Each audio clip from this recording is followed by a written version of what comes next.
दोस्तों आखिरकार Indian railway ने अपने ईएफटी सिस्टम में एक बड़ा बदलाव कर दिया है। इसी कारण दोस्तों अगर कोई यात्री ट्रेन में ऐसी गलती करता है या फिर ऐसे सफर करते हुए पकड़ा जाता है जिसके बारे में आज इस वीडियो में हम बात करने वाले हैं, तो यात्रियों को ट्रेन में ऐसे सफर करना काफी ज्यादा भारी पड़ने वाला है। क्योंकि दोस्तों ये भी बताया जा रहा है कि इंडियन रेलवे के द्वारा ये जो ईएफटी सिस्टम में नया बदलाव किया गया है उसमें अब होगा ये कि यात्रियों से उनका मोबाइल नंबर पूछा जाएगा और यात्रियों को अपना मोबाइल नंबर देना होगा। लेकिन दोस्तों यात्रियों से उनका मोबाइल नंबर किस लिए मांगा जा रहा है, इसके बारे में जानने के बाद तो उन सभी यात्रियों को झटका लगने वाला है जो कई गलतियां करते हैं। लेकिन दोस्तों सबसे पहले बात कर लेते हैं कि रेलवे का ये ईएफटी सिस्टम होता क्या है, क्योंकि अभी भी काफी सारे यात्रियों को इस ईएफटी सिस्टम के बारे में नहीं पता है। तो दोस्तों ईएफटी सिस्टम को एक्सेस फेयर टिकट सिस्टम भी बोला जाता है और इस ईएफटी सिस्टम में होता यह है कि टीटी के द्वारा जुर्माने वाला टिकट जारी किया जाता है। जैसा कि मान लीजिए कि अगर कोई यात्री ट्रेन में बिना टिकट यात्रा करता हुआ पकड़ा जाता है। इसके अलावा ये भी हो सकता है कि यात्री गलत टिकट लेकर ट्रेन में सफर कर रहा हो। और जैसा कि हम जानते हैं कि कई बार कुछ यात्री वेटिंग टिकट लेकर ट्रेन के स्लीपर या फिर एसी वाले कोच में सफर करते हुए पाए जाते हैं। इसके अलावा कई केसेस में यात्रियों का टिकट ही खो जाता है या फिर कई बार यात्री प्लेटफॉर्म टिकट लेकर ही ट्रेन में चढ़ जाते हैं, जिसके बाद उनको बाद में जुर्माना देना पड़ता है।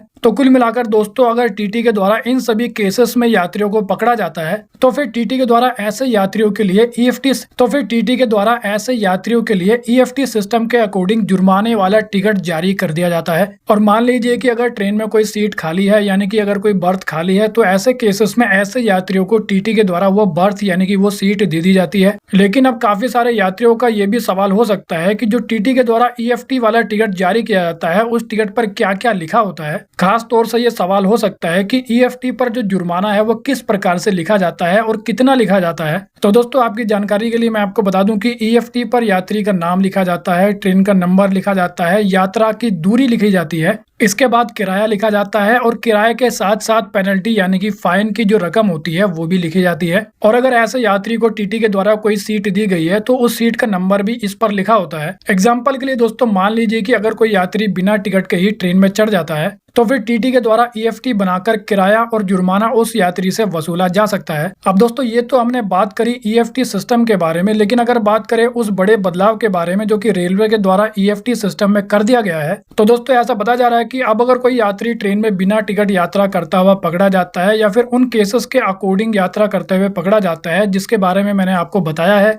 तो अब टीटी के द्वारा ईएफटी जुर्माना टिकट बनाते समय उस यात्री का मोबाइल नंबर लेना जरूरी कर दिया गया है। यानी कि जब टीटी के द्वारा किसी यात्री से जुर्माना वसूला जाएगा तो उस यात्री का मोबाइल नंबर भी दर्ज किया जाएगा। लेकिन दोस्तों क्या आप जानते हो कि रेलवे के द्वारा यात्रियों का मोबाइल नंबर क्यों दर्ज किया जा रहा है? तो ऐसा बताया जा रहा है कि यात्रियों का मोबाइल नंबर दर्ज करने से होगा ये कि जो यात्री बार बार ट्रेन में बिना टिकट यात्रा करते हैं उनकी पहचान की जा सकेगी। और दोस्तों ये भी बताया गया कि अगर कोई यात्री 2, 3, 4 या फिर 5 बार तक बिना टिकट यात्रा करते हुए ट्रेन में पकड़ा जाता है तो फिर उस यात्री का जो पूरा रिकॉर्ड है वो ऑनलाइन सिस्टम में दिखाई देने लगेगा और फिर ऐसे यात्रियों को उन यात्रियों में शामिल कर दिया जाएगा जिन यात्रियों की आदत होती है ट्रेन में बिना टिकट के यात्रा करना। और इसी के साथ ही ये बताया जा रहा है कि दानापुर रेलवे डिवीजन के साथ साथ हाजीपुर जोन के जो सभी टीटी हैं उनको ऑनलाइन जुर्माना वसूलने की जो सुविधा है वो उपलब्ध कराई गई है। इसी कारण ऐसा बताया जा रहा है कि अब टीटी सीधे हैंड हेल्ड मशीन या फिर मोबाइल बेस्ड एप्लीकेशन के माध्यम से सीधा डिजिटल ईएफटी टिकट जारी करेंगे